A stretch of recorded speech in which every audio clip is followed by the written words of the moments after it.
In 1963, the Cold War between the United States and the Soviet Union started to escalate, and the dropping of another nuclear bomb looked imminent. Realizing that humanity could be wiped out, the then US President John F. Kennedy came up with a secret plan to ensure its survival. He, along with the help of a group of scientists, launched a large spaceship called the Ascension. This spaceship housed 600 volunteers, and the mission was to colonize a planet in the Centauri Proxima. The journey is set to take 100 years, so the mission is set out to be a challenging one. The scene then cuts to 2 generations later. The spaceship is now filled mostly with the grandchildren of the original 600 volunteers. However, the basic surroundings still feel like the 1960s. It has been 51 years since the spaceship was launched, and to commemorate this special day, a party has been thrown. Looking at the inhabitants, including Chief Executive Officer Aaron Gold, it is clear that the mission has been a success so far. They seem to have become accustomed to the norms of the spaceship. However, life is not so simple for everyone aboard the Ascension. The wealthy and affluent families are given good job positions and live on the upper decks, while the poor are limited to the lower decks. Meanwhile, a young woman named Lorelei is seen picking up a package from a shady-looking butcher. She then goes swimming at the ship's artificial beach. Unfortunately, after a while, a little girl named Krista finds her dead body and starts screaming.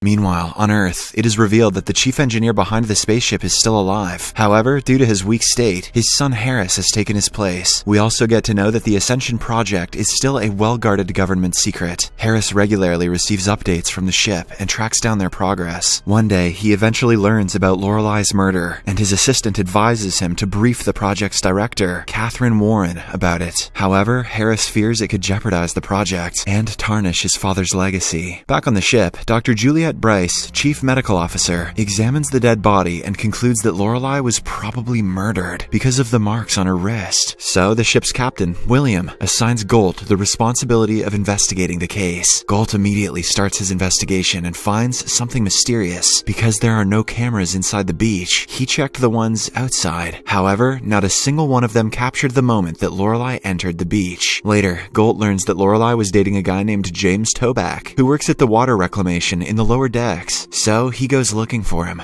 but to no avail. The same day, forensics experts reveal that Lorelei made love some hours before her death. A small puncture is also found on the roof of her mouth. It is revealed to have been made by a special bullet, which was powerful enough to kill her, but not to pierce through her skull, and eventually the spaceship. This alarms Gold, as officially there are no guns on board the ship. Immediately, he discusses the updates with Captain William. The latter is equally shocked, as no guns have been seen in 51 years, ever since the ship left Earth. On the other hand, the little girl Krista is admitted to the medical center as she went into a state of shock after discovering Lorelei's body. She continuously claims that someone's watching her. With days passing by, she begins to recover, but starts making wild claims. Krista alleges that there's no life in space, so they should return back to Earth. She also alleges that Lorelei was afraid of someone because of something she had found out. It appears as if the girl can see things that others can't. Gold eventually apprehends James Toback and forces him for answers. The latter admits that he was with Lorelei on the day she died. However, she abruptly left after they got into an argument. Toback also reveals that he didn't make love with her before her death. After the revelation, Gold takes him to the beach, and the two start looking for clues.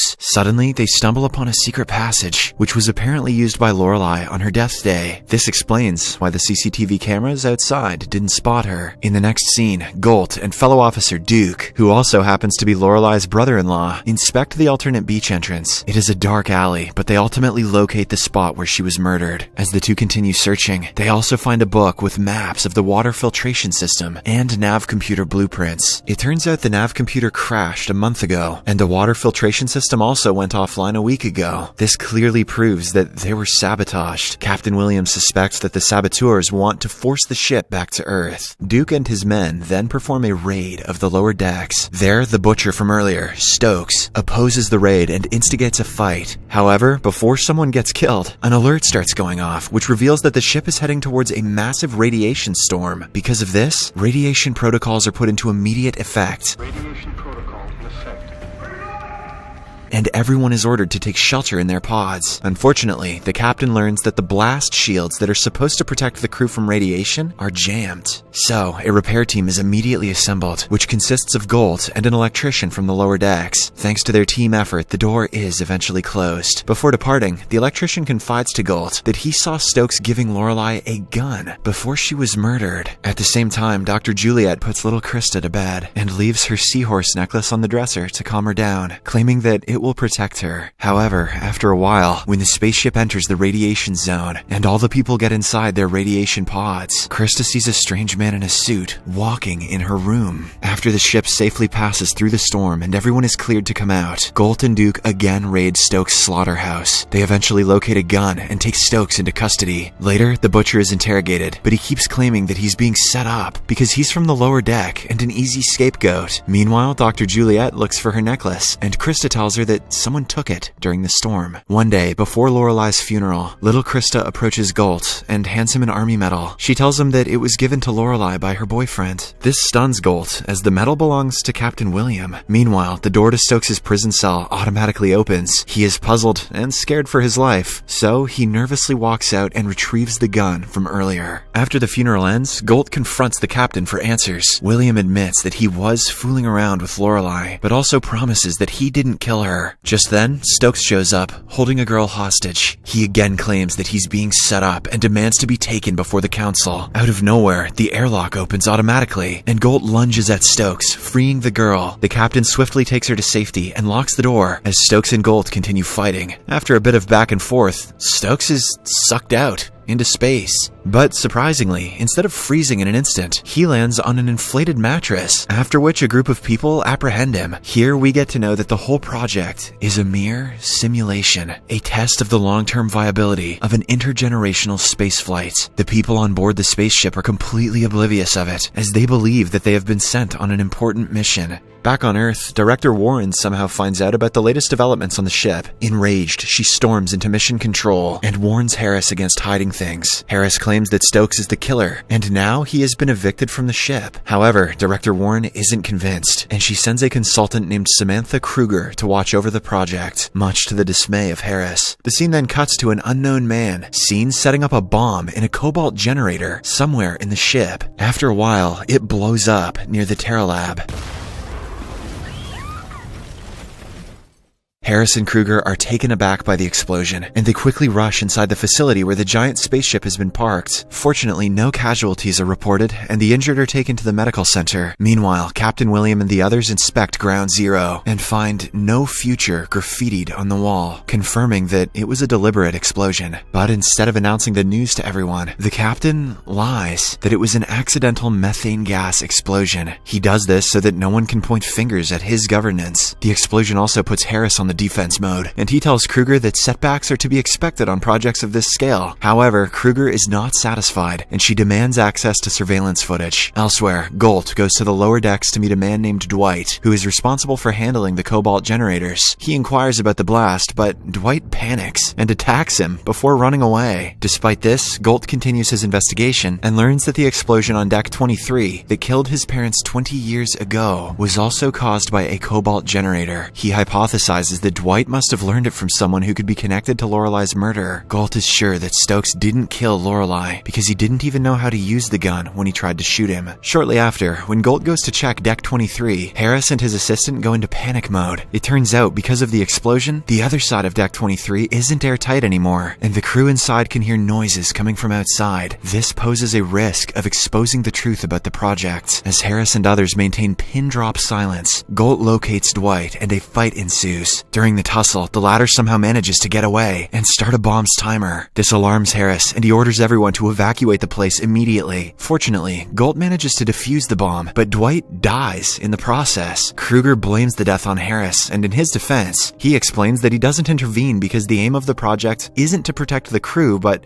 to learn from them. However, Harris is proven to be lying when he's seen gifting Dr. Juliet's seahorse necklace to his wife. This indicates that he was the one who entered Krista's room and stole the necklace. At the same time, Kruger starts conducting research of her own and learns that several scientists involved in the Ascension project were found dead and many went missing in the 1960s. Meanwhile, at the ship, everyone is preparing to get their regular shots. When it's Krista's turn, she backs away as she has visions of someone tampering with the inoculations. Hence, to encourage her, the librarian takes the shot instead. However, as soon as she does so, she collapses on the ground, much to everyone's horror. This further infuriates Kruger, and she demands answers. Harris explains that they were merely inoculations, meant to strengthen the immune system, which has been weakened by artificial light, recycled air, and repetitive diets. The librarian apparently collapsed because she took the medicine that was meant for Krista. He then reveals that Krista is 16 hours overdue for her shot, and worries that she may suffer from violent convulsions if she doesn't take it. So, Harris tries to trick her into eating the medicine by adding it in her milk. However, the little girl senses something unusual and dumps the milk on the floor, hence foiling his plan. Milk's not even that good for you anyway. Meanwhile, Kruger decides to meet Eva, author of a website that has kept track of all the scientists from the 60s that died or went missing. During their meeting, Eva alleges that the government used President Kennedy's charity as a cover to abduct children from their parents for the project. Jeez.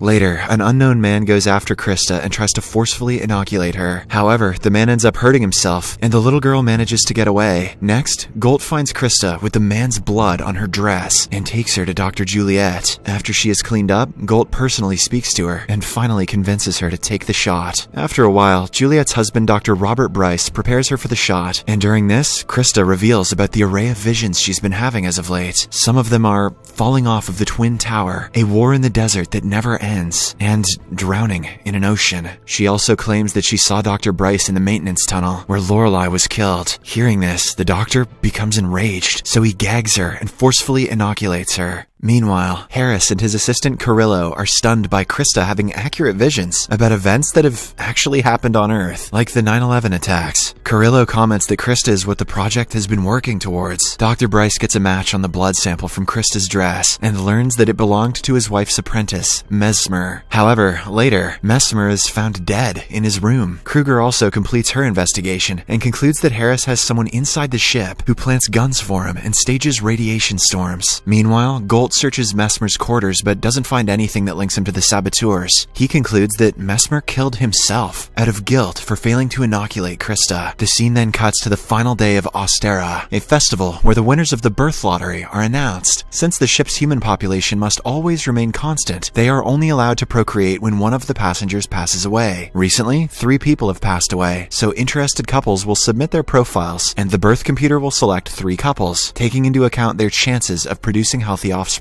Soon, the names are announced. Among the winners are Officer Duke and his wife. Meanwhile, Krista notices a woman outside of her quarters, so she wanders out, following her. The woman leads the girl to the party, and she is revealed to be none other than the ghost of Lorelei. Just then, someone starts playing a video of Captain William having coitus with her, and everyone in the room gasps while Krista starts screaming uncontrollably. From the control room, Harris watches everything go down. He rolls back the footage and notes that Krista started reacting before the tape even started playing. It seems as if the little girl has the power of seeing the future. Harris is amazed, and he calls it morphic resonance. Apparently, his father had predicted that it would take 3 generations for someone on the ship to develop morphic resonance. On the other hand, Kruger pretends to be interested in the fertility lottery and uses it to steal the keys to Stokes' cell. It's revealed that the couples who procreate without the fertility computer's blessing are ostracized by the crew, and they are moved to the lower decks with their children being labeled unclaimed. Later, Kruger submits a report highly critical of Harris, and this prompts Director Warren to show up again. As Harris argues with Warren, Kruger sneaks to Stokes' cell, but the latter attacks her and holds her hostage. As he drags her away, he finally discovers the truth about the Ascension. This stuns Stokes, and he starts having a mental breakdown. However, Kruger calms him down and asserts that they must escape before they are spotted and killed. She also claims that she wants to help him because the whole project is unethical. When they reach outside, Stokes breaks into tears, but Kruger encourages him to collect himself. Soon, they are approached by a guard, and they team up to neutralize him. Kruger gets injured in the process, and Stokes goes to the nearby store and fetches medical supplies at gunpoint. Afterwards, the two drive to a motel. In the next scene, Warren and Harris learn about the escape, so the former calls an armed contingent from the TC Group, a billion-dollar conglomerate. It turns out the project was actually funded by this group, and they are not happy with Harris hiding things from the company. The group effectively terminates him from his position. Harris panics, as he is aware that this means his death is near.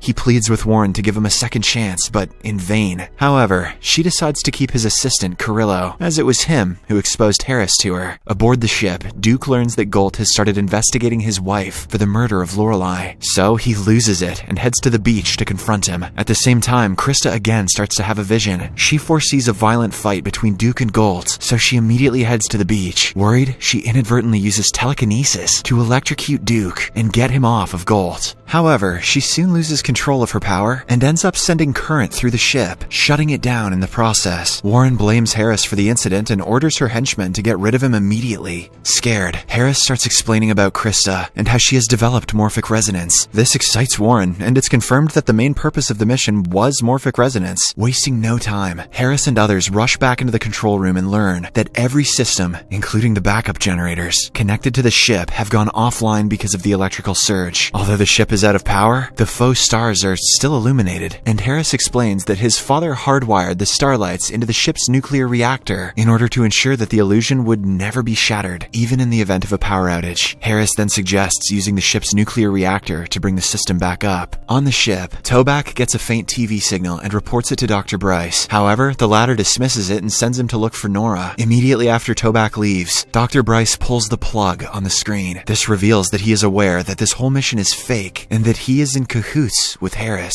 Meanwhile, Kruger meets up with the author from earlier, Eva, and explains everything to her. She then reveals her plan to flee abroad and claim asylum before exposing the whole Ascension project. Eva tries to discourage from fleeing, and this is when Kruger realizes that the author is also working for the TC Group. Eva also comes clean, and the next second, she shoots Kruger dead. She then goes after Stokes, only to realize that he has run away. Meanwhile, the crew scrambles to get the power back up inside the ship, and as a result, the oxygen also continues to dwindle. Captain William and Golt go to the lower decks to get the carbon dioxide scrubbers back, and Viandra becomes the captain in charge. To send everyone into their pods to save oxygen, she announces radiation alert protocols. Harris concludes that the chances of getting the scrubbers back online is extremely low. Therefore, Warren decides to send her henchman, Medici, inside to get Krista out before she suffocates to death. Meanwhile, William and Golt realize that the scrubbers are beyond repair, so they decide to retrieve lithium dioxide and manually spread it throughout the ship as carbon dioxide changes into oxygen and water once it comes into contact with lithium dioxide. On the other hand, Krista senses that someone is coming to take her. Dr. Bryce confirms this, saying that some very bad people are coming. This makes Krista roll her eyes, and she confronts Dr. Bryce about his bad actions. Lo and behold, it's then revealed that it was the doctor who killed Lorelei. After she learned the truth about the mission, Golt and William successfully spread lithium dioxide throughout the ship with the help of large ventilation fans, and they restore the oxygen levels. Just then, Medici arrives, and Dr. Bryce tries to stop him, but the goon easily removes him from his way and proceeds to take Krista away. Golt then starts seeing Lorelei, and she leads him to Krista. It turns out Golt has also developed resonance. He attacks Medici, and a fight ensues. Krista again uses her power, and shockingly, she makes both Golt and Medici disappear into thin air. Seeing all this, Warren panics and tries to contact Medici through the radio. She walks closer to the spaceship, and taking advantage of this opportunity, Harris pushes her into the ditch and kills her.